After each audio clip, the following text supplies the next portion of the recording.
Fall 2023 was kind of a dry anime season for me. There were only 2 shows I was following week to week, one of them being Dorks Gathering. I shouldn't make fun of the name like that. That anime is my shit. It's actually really cool. But aside from that, there was also 16-bit Sensation Another Layer, which I also thought was really cool. It was animated by... Man, I'm starting to get really tired of this. I know I should be the last person saying this, but I actually get really annoyed when people shill an anime to me based on the animation studio alone. I never care. Like, when people tell me, you need to watch this anime, it was done by MAPPA, Gainax, and Trigger, my first thought is, oh, you mean it's overrated and watching it is going to make me want to kill myself? You mean talking about it with its babbling, drooling, retard fanbase is going to make me want to kill myself? You mean the anime will be really good up until the last episode and the ending will make me want to kill? You know who the real stars of the show are when it comes to anime production? Directors, writers, producers. And with games, yeah, I don't know who I'm fooling with that last one. The history behind this series is actually really interesting. A lot of fucking people worked on this series, most of them actually from the Japanese game industry, having worked on various visual novels and whatnot. The anime is loosely based on the doujinshi 16-bit sensation Watashi to Mina no Shikata Bishoujo game. The Bishoujo game we all made together. It's a pseudo-historical record of Bishoujo game development in Japan through the 90s and into the 2000s. I would compare and contrast the two. I'd love to talk about a manga on this channel someday, but the two are borderline unrelated, so... I would suggest giving the doujinshi a read, though. It is really interesting, if you're interested in the history of Japanese game development, or into Japanese games in general. The anime focuses on an entirely new character and touches on different themes, which a lot of people really didn't like, but I'll get to that later. The first episode opens up with a very distressed two-tone girl running through Akiba and screaming like a banshee. Normally this would be a terrible first impression, but I actually really like the protagonist of this anime, and I think people are too mean to her, so I'll be nice. Her name is Konoha Akisato. I'm the same age as her, and the fact that this might be the last time I'll ever be able to say that about a character that I like until I'm as old as these guys, which won't be for at least another decade or so, is really going to screw with me. People like to complain about how much Japanese fiction has primarily teenage casts, even though that's not really true. But when I was younger, there were a lot of characters in games and anime I liked that were either the same age as or older than me, and I thought it was cool. It made me feel more connected with them. It's almost like that's the primary audience for these things. She's from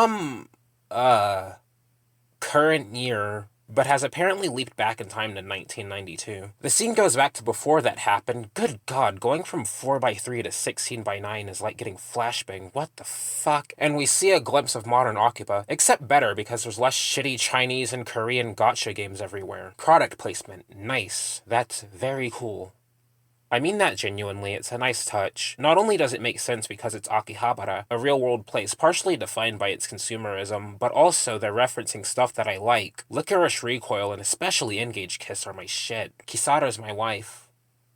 Please say something nice about her. I've seen people complain about this and I don't really get it. Well, actually, I take that back. I do get it. Other people thought it was insincere, especially because Aniplex partially produced this anime, and guess what other properties are owned by Aniplex? But I don't care, I think that's retarded. Reference Engage Kiss as much as you like. I wonder how actually popular Engage Kiss is in Japan. Like, Lick Clitoris Recoil and Fate Go, no shit, but I was under the impression that Engage Kiss got kinda shafted. It was airing in the same season as Licorice Recoil, and no one was really talking about it as it was airing. Seriously though, go watch Engage Kiss, it's cool. Konoha is literally me, except a girl, which is hot, and also she's not a hiki-neat, which makes her less of a worthless member of society than me. She works at a game studio, but she's, less than satisfied with her job, to put it lightly. There's a lot of stuff in this anime that makes me wonder how much of it is just the writers venting about the absolute state of modern otaku culture, because there's a lot of dialogue, and really this anime in general, but especially this first episode, that's, very thinly veiled. Konoha's line here being one of them. Oh my god, it's literally the no game, no life line. ご予約の商品こちらでお間違いなかったですか？はい、大丈夫です。はい、どうもありがとう。パープルの新作、楽しみだ。お、可愛い。いいね。これもやば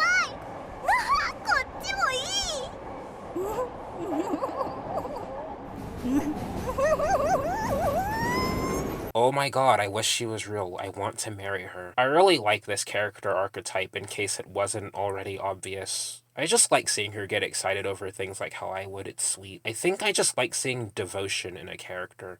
Devotion is a nice character trait to have.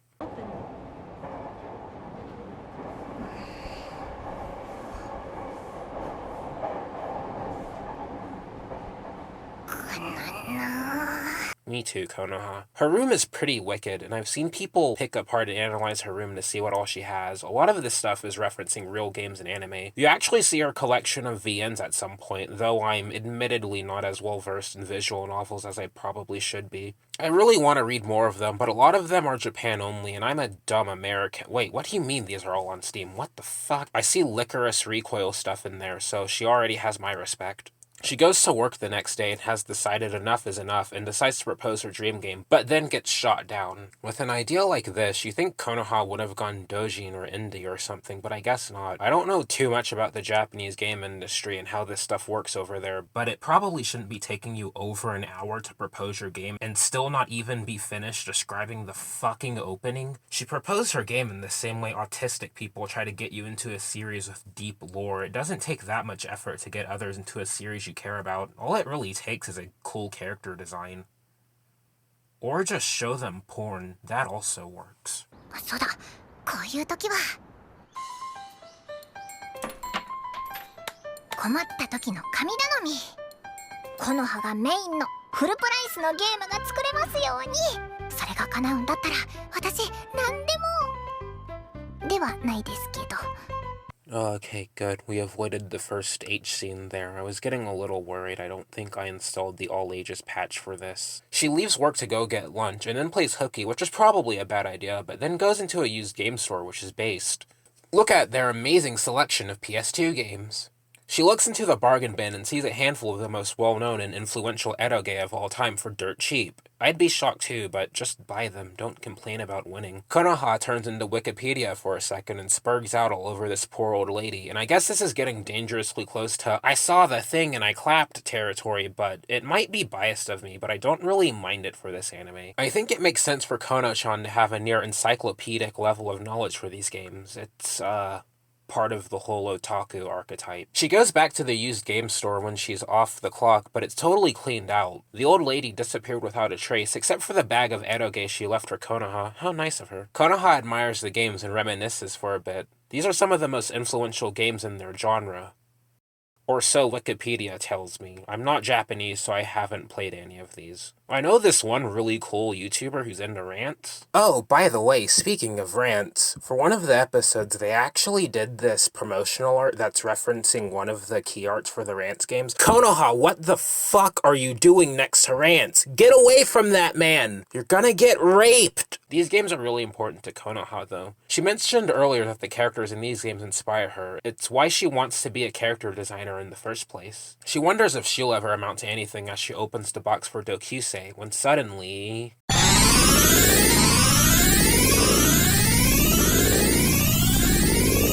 The scene cuts to the staff at this game studio, Alcohol Soft, hard at work on their game. These guys were the main focus of the original doujinshi that this anime is loosely based on, contrary to what Wikipedia wants you to believe. And to say that the shift in focus to Konoha and time travel for this anime was controversial for some people would be a slight understatement. A lot of people really don't like Konoha, for reasons that range from understandable but disagreeable to actually just retarded to me. Like, it gets super petty for some people. A lot of people think her voice is grating and that's why they don't like her. Yeah? I thought most anime characters sound like that. It's 'cause she's a high energy and all. Konoha's age was another thing I've seen people complain about. I guess some would call her minor coded. That just kind of proves to me that you'll never be able to satisfy people who want more anime with primarily adult or college casts. They're not particularly rare or uncommon, it's just that nobody actually watches them because people need to be spoon-fed anime to watch. Maybe it's less so that Konoha's age is problematic, and more so that it's awkward that someone so young is into things that are way older than she is. I feel like it's primarily the people on anonymous image boards that have a user base of about 15 that complain that old otaku culture is dying and are then really obnoxious towards everyone younger than them that say this about her, because I really don't understand what the problem is with someone younger wanting to understand the culture better. I thought part of of the problem in the real world with younger people and foreigners getting into Japanese anime and games is that they have a very poor understanding of the culture and medium. So this one character being shown to actually care and be interested, you'd think would be a good thing, actually. I don't think it's super unrealistic for someone who's super into anime and games to have a knowledge of the stuff that came before. I think for most intelligent people, it's less Konoha herself that's the problem, and more so the introduction of time travel. Konoha probably could have been a character in the doujinshi, she probably would have even fit in really well, but the time travel comes out of left field, and it threw a lot of fans of the doujinshi for a loop. All two of them that knew the doujinshi even existed before the anime started airing. Given the themes this anime tackles, I think it's more than justified, but more on that later. The Alcohol Soft staff are a real cast of characters. I think the anime does a better job at making them likable than the original doujinshi. The programmer, Mamoru, goes outside to take a drink and laments about having to work on Bishoujo games of all things. He makes up his mind that he's going to quit when this really cute banshee comes straight at him like a bat out of hell. Konoha notices that her workplace is gone, and it's finally set in that she's traveled back in time 31 years. And then the opening starts, marking the end of the first episode of this, I think, really good series. I like this opening theme. 65535 by Shoko Nakagawa. Apparently the name of the song actually has a meaning. I've seen some people say it sounds amateurish, with other people saying that it's intentionally so, mimicking the opening themes of older eroge and visual novels. But to be completely honest, I wouldn't have noticed either way. To me, it just sounds fine. Konoha has nowhere to go, so the Alcohol Soft staff let her stay with them for a bit, and I already really like how autistically no-nonsense Mamoru is. It's quite entertaining. She probably looks and sounds like a complete lunatic trying to explain her, situation to them. It'd be wrong of them to bully the special needs kid, so they take pity on her and take her in as their unpaid intern. Sweet merciful Buddha, what the fuck? I don't want to ever see the word pog in anything Japanese ever again. I hope the translator that decided that was a suitable localization for Emo got hung for that. Things are looking tie-hen for Kono-chan since she can't seem to use her future tools here. And this is where the anime kind of goes into how these games were actually made in this era, explaining things like painting with the mouse, scanning the line art into the PC, and different techniques to work with the limited color palette and all. This is what the doujinshi primarily focused on, and a lot of people wanted to see more of this in the anime. Some people wanted the anime to be a direct adaptation of the doujinshi and resent the direction it took. And I think those people are not very intelligent. This kind of thing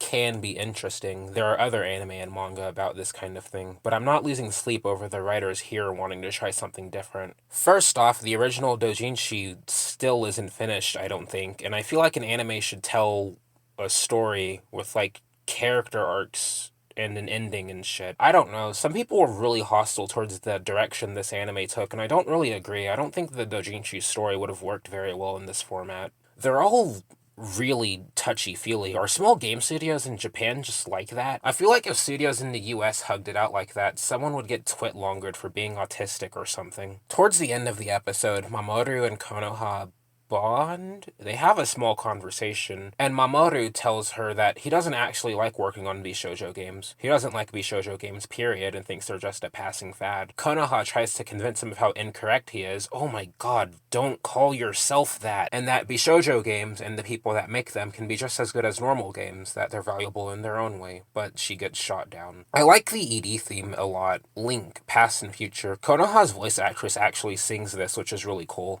Who knew this screaming banshee had such an angelic singing voice? Aoi Koga does a really good job as Konoha. I'm repeating myself, but I don't really get the hate for her voice. I was actually looking through some of her roles. I'm not much of a koe ota, but I do want to make more of an effort to at least be aware of some of these things, and Aoi-san seems really cool. After the ED, we see that Konoha actually did manage to get through to Mamoru somewhat. He still doesn't quite like her, but can see that she's passionate. She immediately ruins this by being a drunken autist, though. Mamoru shoves her back into the next decade, and then the episode ends.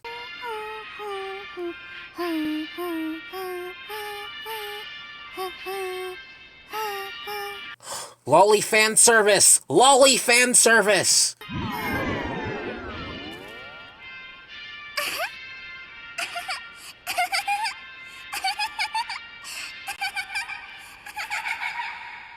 That was fucking weird. We're back at Konoha's shitty job now, and she's really missing Alcohol Soft. She confirms that Alcohol Soft was in fact a company that did exist at one point, and they did release a game. And as she laments, she looks over and realizes that one of the games in her collection is missing now.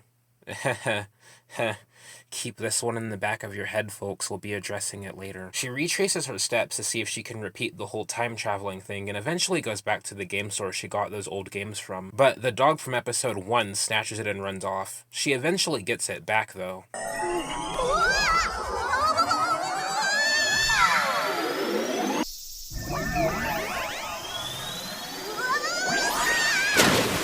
Good God, she fell in a pool. There are games, electronics, paper money, and food in her backpack. All of her stuff is probably fucked. She's really unbothered by this. This time, she traveled back to 1996. She finds the Alcohol Soft building, and it looks like she chose a bad time. Mamoru is audibly pissed about something and storms off. But hey, she's back at Alcohol Soft now. Konoha asks if she can work with them again, and after a painfully retarded series of events, Kyoudan appoints Konoha as Alcohol Soft's detective. Mission: retrieve Mamoru. The reason why he was so pissed earlier is because Alcohol Soft is switching development focus from PC 98 to Windows, so he left. Mamoru's their only programmer, so without him they can't make any games. Oh, I wasn't expecting a Puffy Amiyumi mention here. I guess that band was just part of the zeitgeist back then. I'm only vaguely aware of them. Anyway, Konoha goes out looking for Mamoru and gets sidetracked when she sees she time-warped back to the release date for Kizuato and Pia Carrot. Coincidentally, the game she happened to open up before being sent back here was Kizuato. We find out that Konoha isn't any better at research than I am, and wait. Jimiko! That's one of my favorite tags! She looks a bit too old, though. No. I must suppress these urges. I must stay dedicated to Kono-chan. Plain Jane over here wants to buy one of those there erotic games, and apparently Konoha just has the aura of someone who schlicks off all day. Konoha helps her buy the games because she's cool like that, and the Jimiko introduces herself as Toya Yomada. Toya is also in the doujinshi, but her role is pretty different there. Konoha completes the Jimiko side quest, and then goes back to looking for Mamoru, who she finds in a computer store gazing affectionately at PC 98. Mamoru is really not putting up with her shit. She tries to convince him to come back, and this is where we find out that Mamoru is a PC 98 otaku. A huge one at that. It's actually kinda cute. He's one of those elitist types who uses image boards that have a user base of about 15 and complains about Windows. That sounds like I'm making fun of him, but he's actually right about all of this. I say having no computer knowledge at all. This episode sparked a bit of discussion in a few places on how Windows fucked up everything forever. It's certainly interesting, though it's not really my place to discuss. Anyway, he's dead set on PC 98, so he's not going back, which is pretty tie-in. Mamoru, I think unintentionally, says something interesting at the end. He tells Konoha not to mess with the fabric of time. I'm pretty sure he's just saying that to get Konoha to screw off, but that is weird. How badly is Konoha screwing up the timeline by being here and changing certain things, like being hired by Alcohol Soft and helping Toya buy that game? It doesn't matter. Nothing matters except for Japanese video games with cute girls. Fuck up the timeline as much as you want. I guess this is what people who dislike the time travel plot are referring to. It kinda overrides the whole game development aspect of this series, but I don't care. Oh wow, she stalked him back to his apartment. There's a bit at the beginning here that alludes to just how big of a jump it was going from PC 98 to Windows at the time. You'd probably get more out of it if you're more into computers, but unfortunately I'm not a huge computer guy, so I don't have much to add. Mamoru's still not budging, so Konoha's gonna stay the night at his place.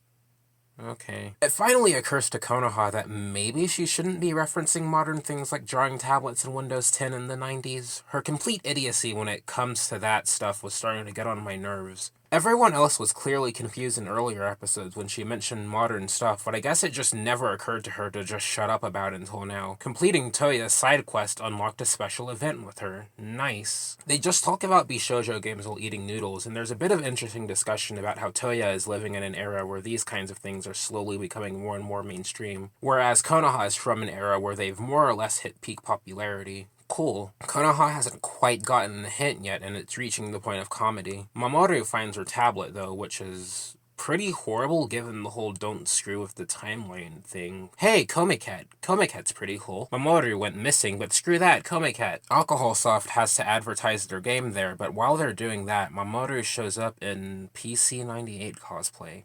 That's really funny. 結局、守は来なかったな。新しいプログラマー探すしかないな。誰か心当たりあるか。これ以上は待てねえぞ。すべてはシナリオ通りだ。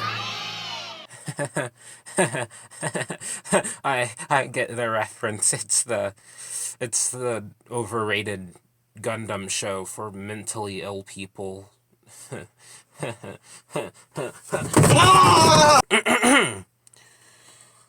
After Mamoru's Tism moment, he and Konoha have a bit of a chat. He initially didn't believe that Konoha was a time traveler, but came to believe it after holding her tablet. She didn't mention the PC-98 once, despite all of the other future things she was referencing, so it was at that moment he knew that it was over for the PC-98. His cosplay was his final farewell. Konoha gives him, in my opinion, misplaced pep talk about how it's possible to change the future if he cares about the PC-98 so much. But there's not really a point to it, since it's not like they actually go and do that. Like, that's not a plot point that's addressed. But anyway, Mamoru goes back to alcohol. Oh, it's Toya. Toya came to Komiket because of those games she bought with Konoha. Whether or not Konoha's been a good or bad influence on this girl is up to viewer interpretation. Mamoru fixed Konoha's tablet from earlier, and before she's able to irreparably fuck up the timeline, she disappears. Konoha wakes up in the middle of a field, and when the shopkeeper from episode 3 goes to check on her, she starts babbling about things that probably don't make any sense to the people surrounding her. She's probably starting to sound like a complete lunatic to literally everyone. She's finally putting 2 and 2 together and realizing that opening the games is what's sending her back to the past. Took her long enough. And she's also expending extra brain cells and figuring out that she goes back to the release date of the game in question. The game she opens then disappears when she comes back to current year. She tries this with a random game on her shelf and it doesn't work, meaning that this all only applies to the game she got from Grandma in episode 1, which makes the fact that some of her normal games disappear really weird. Now that they shined a huge spotlight on this plot point, I feel like it doesn't make sense. I understand what they're going for,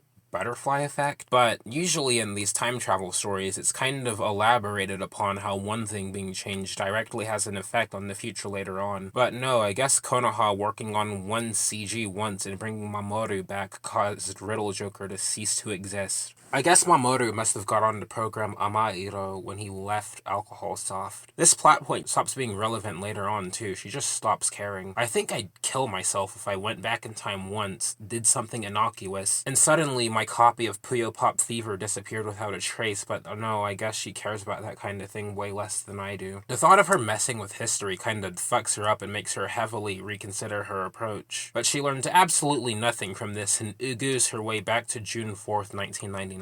It's kind of amazing that the Alcoholsoft people are still all friendly with her after only seeing her twice over the span of 7 years. I don't think I'd remember her at all. I'm awful with names and faces. While Konoha was gone, Alcoholsoft's moved up a bit in the world and has a handful of new hires, including an OL and 2 lollies who are smooth and No!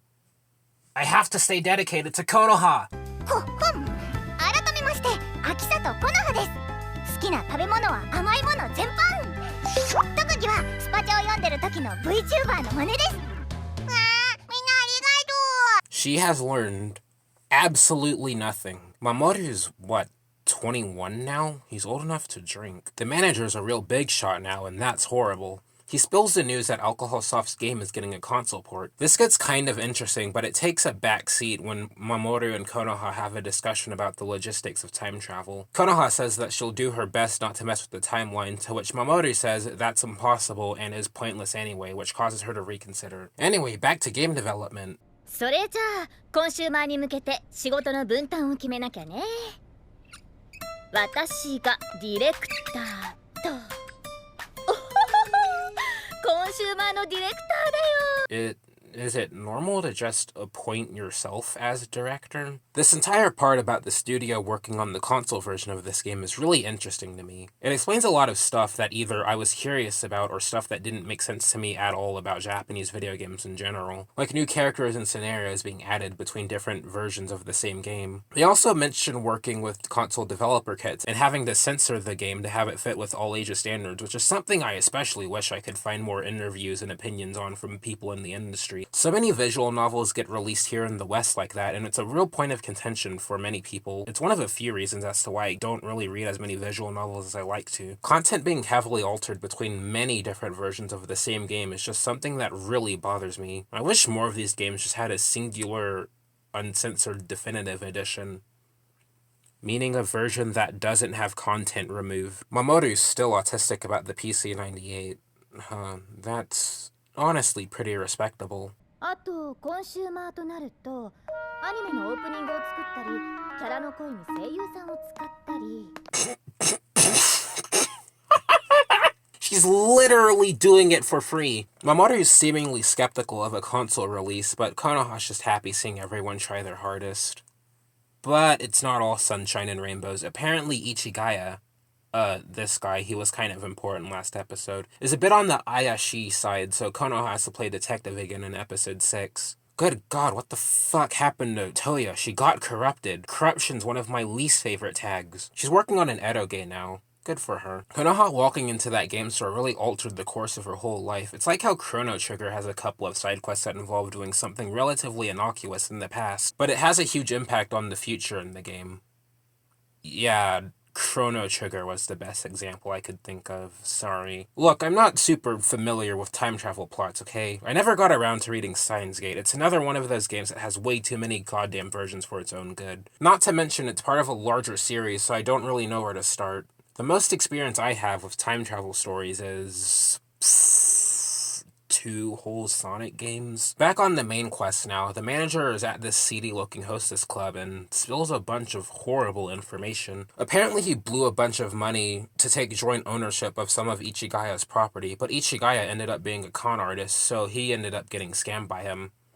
So, they're $1 billion yen in debt now. The future seems especially uncertain for Alcohol Soft. And while all of this is happening, the end credits play about a 2/3 into the episode for some reason. Hey guys, it's called an ending for a reason, not a middling. Anyway, the manager is hospitalized, and this all causes Konoha and Mamoru to reflect, since they feel like they could have done more to prevent this. Things are probably at their most dire, but Konoha sees that this is her chance to bring her dream game from episode 1 to life, and this speech here is really neat. The direction in the last half of this episode in general is really good, the clouds looming overhead during the confrontation with the manager, making the entire show look much darker, to the rainstorm when things hit their lowest point, to the sun peeking out and illuminating everything when Konoha gives her speech. In a last-ditch effort to bring Alcohol Soft back from the brink, they'll go all out and bring Konoha's dream game to life. The game that'll make $1 billion yen. I'm, not sure how realistic that is for an eroge, but never say never. Konoha's having a bit of trouble getting the courage to share her game proposal with the rest of Alcohol Soft's staff, and I feel like this is kind of random. Like, have they ever really been judgmental towards her? Her anxiety is a bit unwarranted. Maybe it's just the writers venting again. Konoha being all self-aware about it is really awkward. To give herself a bit of a confidence boost, she pulls out her phone and plays the Madoka Magica opening theme. How kino would it have been if the Madoka OP overrode the normal opening for this episode? What a missed opportunity. Question: what song would you have played here if you were in her shoes? I thought about it for a bit, but couldn't decide. After a bit of thinking, I narrowed it down to either any of the Black Rock Shooter openings or Mion Kurosaki's Scars. It's around here I noticed that the opening credits actually changed slightly from episode to episode, which is a cool detail. この皆さんに打ち明けたいことがあります。実はこの葉は2023 Come the fuck? Maru gave you one job. Stop that. In order to get the Alcohol Soft staff on her side, Konoha shows everyone her drawing, and maybe Cal would be able to see it if she stopped squinting. Anyway, everyone's impressed with her drawing, to the point where Mako believes that a game with art like it would sell well. But because the drawing is weirdly futuristic with how well it's made, it's seemingly impossible to replicate with their computers. until Mamoru ex machina. He even pushes up his glasses and everything. Mamoru whips out his big PC, which has enough blast processing to handle how Konoha does her art. Part of me wonders how realistic this is. Anyway, with this, things are looking hopeful, and Kao makes Konoha swear that she won't suddenly vanish like she always does. Everyone swears to Ganbare, and it's really sweet. Look at these character designs. I see maybe 3 lollies amongst this sea of tit cows. Those are rookie numbers, Kono-chan. You gotta bump those up if you want me to play your erotic video game. I kinda want to see them go more into the process of writing for a game with multiple routes depending on player choice. It seems like another thing that could be kind of interesting. Konoha really needs to settle on a specific vision for this shit, though. It's getting kinda nuts. Easily the worst thing Konoha has done so far as a time traveler was introduce Live 2D about 2 decades early. If I were her, one of my top priorities would have been to stop that shit from ever existing. I'm being a bit harsh. It's definitely not impossible to make Live 2D look good or natural, but I'm personally not fond of how it usually looks. In the middle of Konoha's spastic rambling, the manager runs in with a bag full of good gosh, copium. No, but actually, apparently Ichigaya was genuine about the console port. This strikes me as an odd plot point to resolve, since it's not like it actually ends up going anywhere, I don't think. But it helps the manager come around to funding Konoha's dream game. This episode ends on a cliffhanger. Mamoru notices Konoha's bag catching fire, and upon opening her bag, all but one of the games inside are burned. He opens it up and gets sent back in time, and I'm pretty tolerant of bullshit, and even I have to call this bullshit. What happened exactly? I'm not autistic, so I don't need every aspect of the intricacies of time travel in the context of this specific anime spoon-fed to me. Like, the anime told me the game was from the secondhand shop or magic, and I just bought it. But now it's getting too stupid for me to just sit there and take it. Why did her backpack suddenly catch time fire? They also still haven't quite explained what causes Konoha to disappear randomly. Given that she doesn't disappear until after she's finished with her game this time, I assume it's something like she can't leave until she fulfills her purpose. But what determines that? At this point, I keep spacing out. Like, imagine if your used video games did this in real life. It'd be weird. I can't stay mad at them for introducing time travel concepts and not following through, though. Episode 8 probably has my favorite single scene in any recent anime since the chair scene in Magical Destroyers. Mamoru wakes up in the 80s in front of this Kaoru-looking motherfucker and...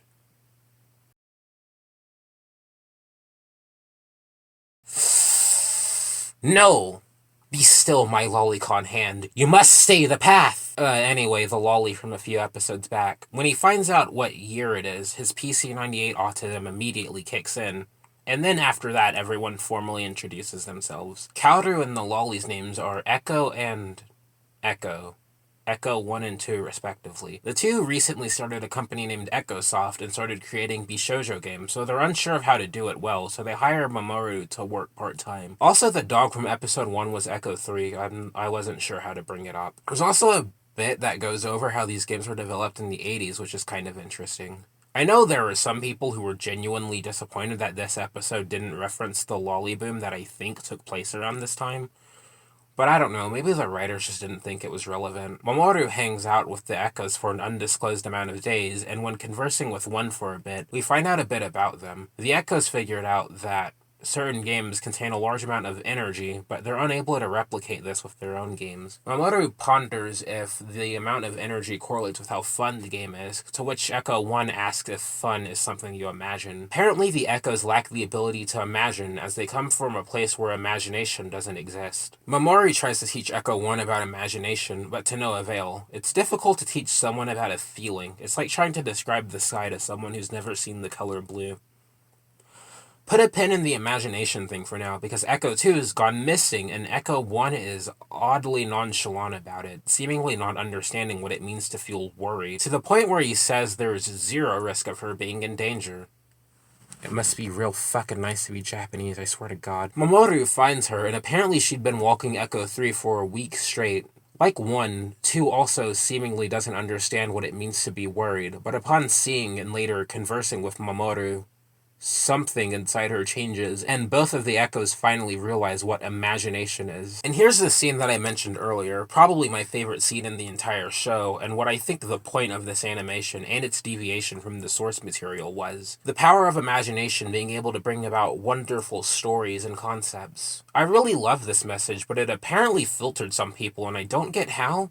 I thought it was really straightforward, like the dialogue is right there, read it. I saw a few people compare this scene to Evangelion for some reason, because I guess the overrated not mecha anime about mentally ill people and for mentally ill people invented the concept of psychological themes being discussed in Japanese animation. I'm getting sidetracked. I think now would also be a good time to mention that there was also originally going to be a scene where Mamoru runs into a middle schooler cow and helps her write doujinshi, I think, and I'm kind of disappointed that that didn't make the final cut. I think they could have tied into this episode's theme really well. There's actually a lot of stuff in this anime that strikes me as there was originally going to be more here, but more on that later. Also, I don't know where else to mention this, but Wakaki has his own blog where he writes about a ton of stuff, and occasionally even wrote about this anime and its production and all that. It seems really interesting, but it's all in Japanese and Nihongo dekinai. I hope someone out there can translate some of it one day, or at least relay the important information to us English-only peasants. Mamoru's back in the present,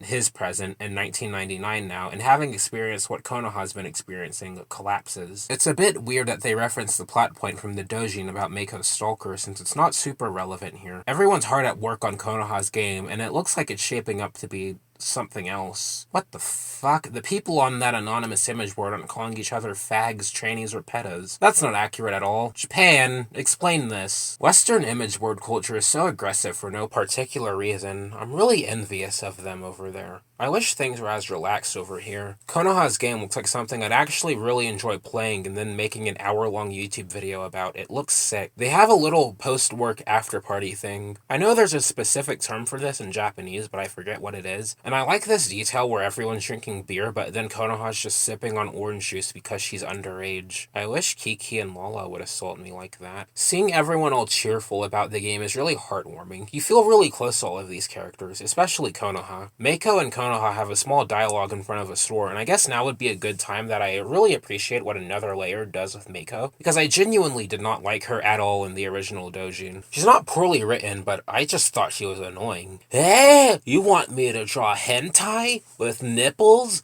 Eh? Can you go buy a mirror, you dumb bitch? She gets better over time, but still. It's heartwarming to see her less inhibited here, is all I wanted to say. 今は全部見てほしい。世界中の人にやってもらいたいよ。世界？それはちょっと大げさかな。そんなことない。いいですね、世界。Konoha, I don't think you know what Pandora's box you're about to open, wanting retard illiterate Americans to play your games. That was fucking weird. I'm sure this whole bit about everyone looking at the Dejiko building has more significance if you're one of those old fag otaku, but I can't relate. I still need to actually watch Digicarrot. Toya shows up and tells Konoha that she plans on starting a game company, and then says that she wants to make a game with Konoha someday. Huh. Keep this one in the back of your head, folks. We'll be addressing it later. Mamoru goes on a walk, and it's here that we learn that apparently all the games that had caught fire were all of the ones that hadn't been released yet at the point Konoha traveled back to. But they don't explain why this didn't happen earlier during all the other times she traveled back in time. So what the fuck? The Time Journeys just had it out for her, I guess. She only has one time-traveling game left, Comic Party. Mamoru wonders if he fucked up the timeline by opening one of Konoha's games when Konoha catches up to him. Mamoru kind of explains how Konoha randomly disappearing works. He theorizes that her desire to create the game with everyone is what let her stay, but that still doesn't make a ton of sense because she's always desired to stay with Alcohol Soft. I'll forgive it because this scene is really sweet. Konoha says that she had fun making her dream game with everyone, and Mamoru, while putting up a front, I guess he gets embarrassed easily, reassures her that her game will definitely be a success, and muses for a bit that he wants things to stay the same forever. Akihabara, the PC-98, Alcohol Soft, and presumably Konoha being around.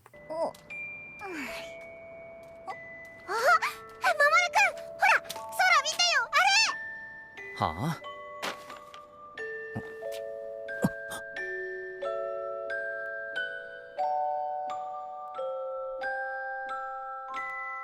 Konoha has made her dream game and is now back in current year. I'm sure this has only had good effects on the timeline. Her character arc has also been completed as her travels through time and knowledge of game development have made her mature as a person, and she promises to do her best in the current timeline from here on. The anime is probably about to end here, so what do you mean there are 4 more episodes after this? She steps outside and something's up, since Akihabara isn't the same Akihabara that Konoha is familiar with. It's weird that all the stores she's familiar with are gone, but somehow the Mr. Donut she's always been at is exempt from that. I'm not gonna complain about the logistics of the butterfly effect. That's way too autistic, even for me. Konoha has returned to bad future Akihabara. The release of her game has radically changed the course of history and has inadvertently resulted in Akiba no longer being the otaku capital of the world. Instead, it's a high-end residential area. Mamoru is a hag now, and somehow even worse than the inevitability of aging, Bishoujo cute girls are now missing the cute part because now Americans are designing them. Konoha's game introduced otaku culture to America too early, and American corporations saw the potential in the market and invested. So now the vast majority of Bishoujo content is now produced in America. The West Coast specifically. Japanese Bishoujo is on the brink of extinction. It's also now referred to as Q. Someone should really tell the writers that Americans don't shorten words in the same way the Japanese do. The butterfly effect also seemingly undid the past 20 or so years of otaku media, so now stuff like Steins Gate no longer exists. This is easily the worst bad feature. It's kind of amusing that even in other countries they're aware of how horrible Americans are at character design. お前に見せたいものがある。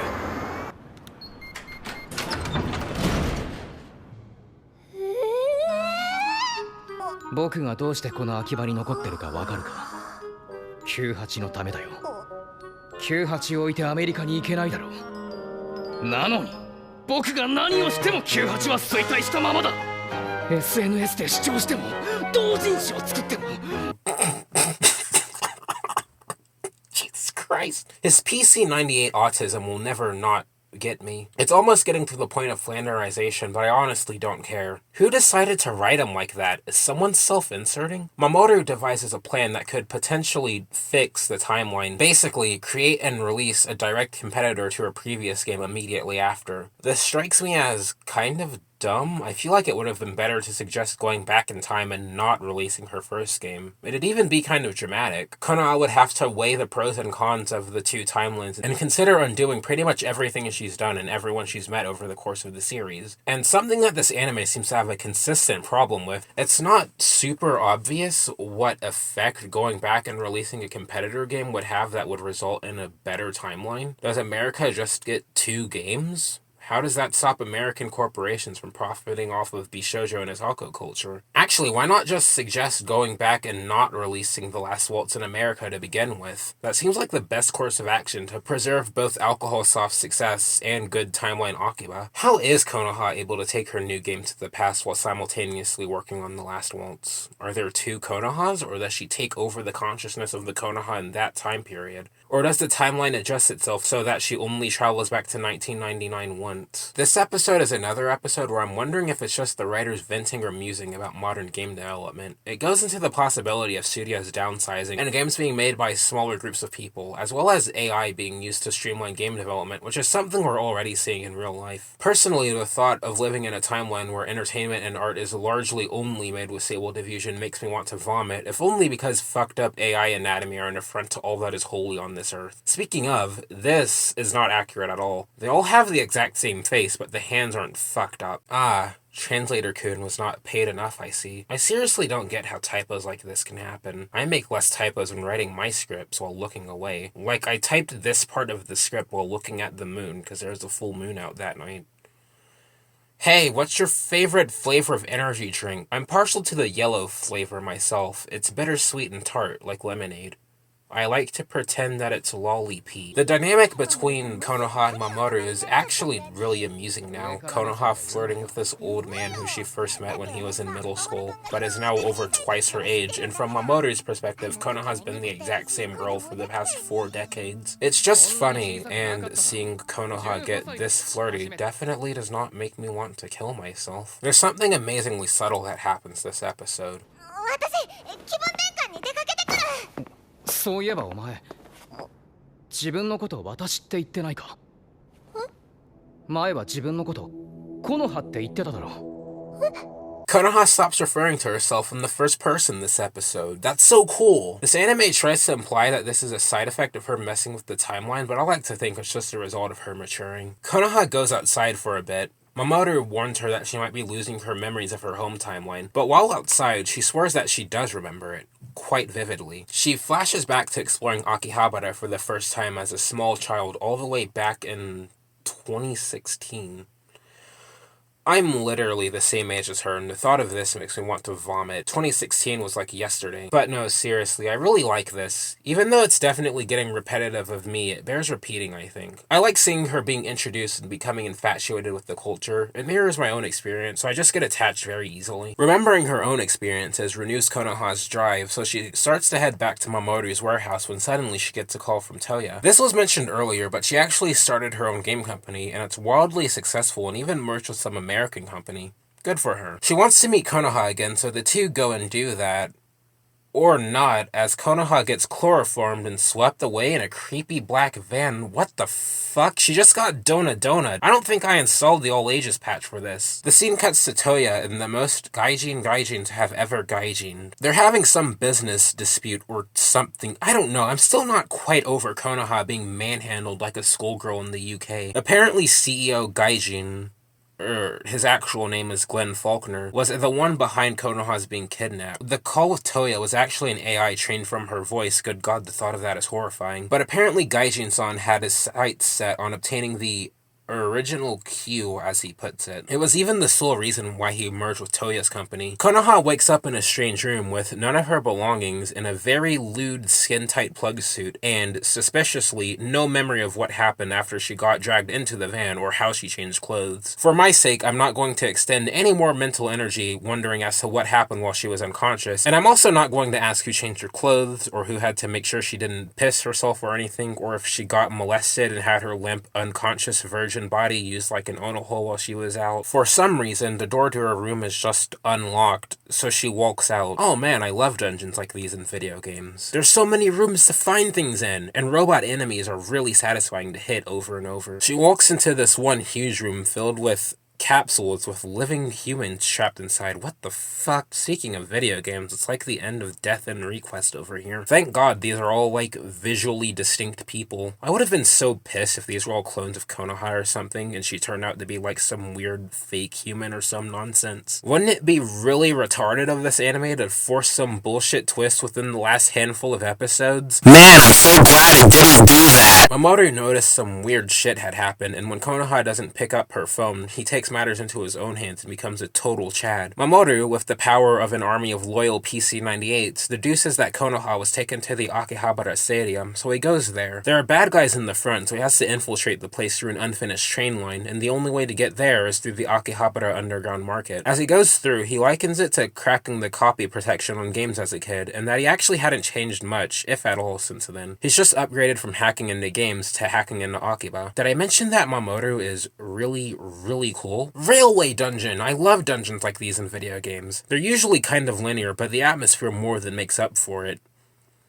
Except for Soul Hackers 2, that game had way too many of those copy-paste subways. Konoha is about to be gangbanged by robots when Toya ex machina. The two kinda skip catching up, and Konoha immediately asks what the hell is going on, and then suddenly Gaijin jump scare. Ah! Basically, the room is full of human batteries. The future reached a point to where artificial intelligence could create a game in a day that would normally take years to develop, but because artificial intelligence can only learn from prompts and doesn't have things like passion or imagination, you end up getting games that are subpar. So Glenn Faulkner hooked up 200 humans who were originally creative professionals to a neural network so that their minds could assist the artificial intelligence in making original imaginative games.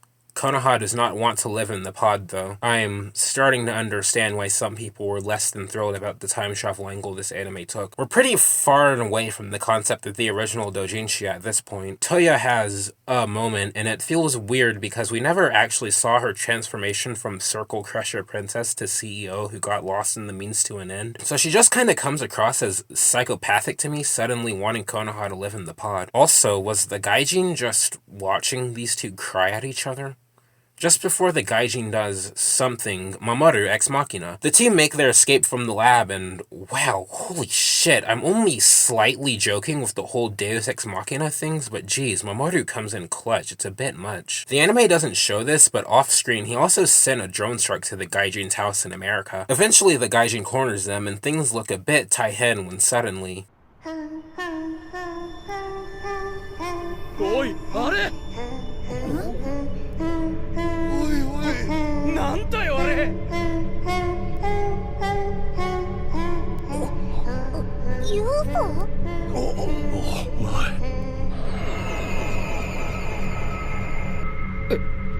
エコ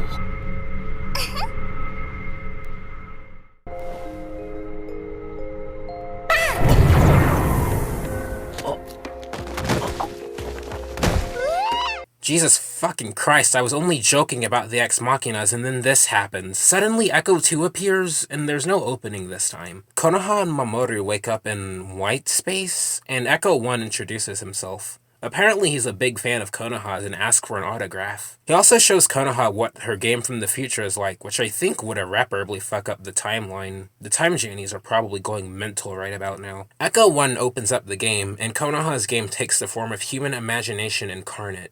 He elaborates that, in humans, imagination isn't some special power, it's something that everyone has, and it can lead to wonderful things. It's a reprise of the scene from episode 8, but I love that scene, so keep doing it. Once Echo 1 is done speaking to Konoha in person, the three Echoes walk off back to wherever they came from.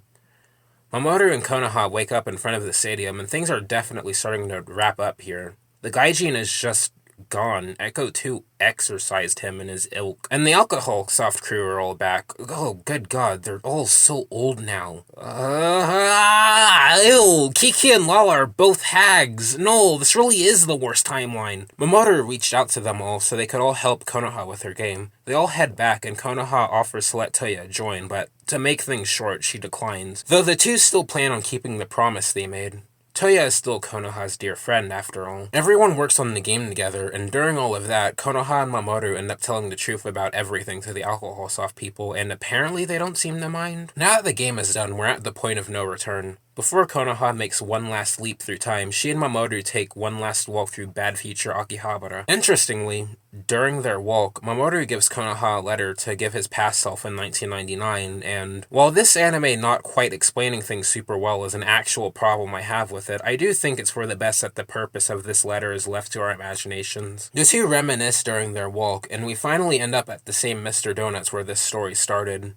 Konoha chooses now to finally understand how alternate timelines work, and for some reason starts hesitating, but eventually goes in and takes one last trip through time, which for some reason is entirely skipped. Man, there's so much in this anime that feels like they just had to remove outright, and a lot of people were even speculating that this anime was originally going to be twice as long, but no, when they decided on a TV anime and not an OVA, it was always planned to have 13 episodes, so I feel like they should have been able to plan this out more. The letter releasing the game with Toya, how exactly the timeline changed, all of that is just skipped. I feel like they even could have done better with the time they had. Like, they could have cut this scene of Konoha's game and have the credits play over the episode if they were really stretched for time, but at least the anime ends on a good note. This isn't just the proper present day that Konoha is from, this is good future Akihabara. The ending theme starts playing as Konoha realizes that not only have things turned out exactly as Mamoru predicted, Akihabara is back to the way Konoha remembered it being, while also keeping Alcohol Soft's overseas success intact, but also she remembers everything. The final episode has issues, but honestly, if the worst thing I can say about this anime is I wish it was longer, then it's preferable to a couple of other anime original endings that make me want to kill myself. A lot of people really don't like how much this anime deviated from the source, and while I was originally way more aggressive towards those people during the time this anime was airing, I actually understand that a bit more after writing this script. It gets almost kind of stupid when you're trying to verbally explain it, this doujin that's just a mini documentary about Japanese game development in the 90s going into the 2000s, written and worked worked on by people who were actually in the industry at the time, and then there's this anime adaptation of it, except it's not actually an adaptation, it's an original story, just using some of the doujin's characters. But then it stars this completely new OC who travels through time and screams a lot, and it has all these crazy twists and turns and bad future and pseudo-philosophical themes and commentary. It's a bit much, and I usually hate when adaptations deviate heavily from their source, but I think Another Layer is fine. The themes it brings up with imagination and creativity, and the obvious admiration for games and otaku culture make it more than worth it in my opinion. But I guess all of that isn't super important to you, the viewer, who clicked on this video and watched it all the way through. The real question is, should you, the viewer, spend your time and pirate this anime on 9anime or from Nya? I mean, financially support the official Blu-ray release that came with PC 98 charms and a Konoha Dakimakura. Well, I just kinda spoiled the entire anime for you. And, this video is pretty long. And to be totally honest, does anyone other than me really care about any of this? Like, all things considered, it's pretty esoteric subject matter. I'm pretty sure the only people autistic enough to care about otaku culture don't even like the fact that there's a defined otaku culture in the first place. And most people, most general anime fans aren't this autistic. Like, I think there's this one popular fantasy anime airing at around the same time as this. What was it called again? I don't remember. So no Free Fry So no Fur. How do you pronounce this?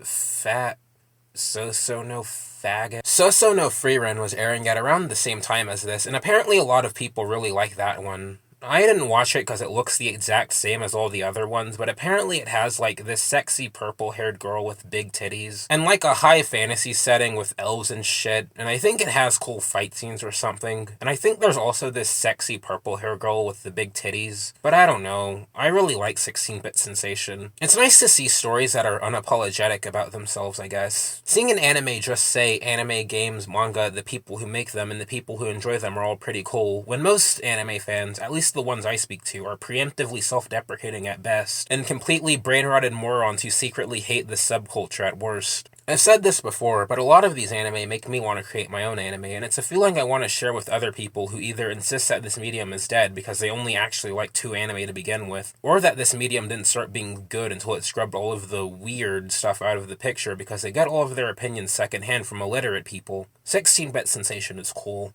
Another Layer is also cool. Konoha is hot, and I wish she was real so I could marry her.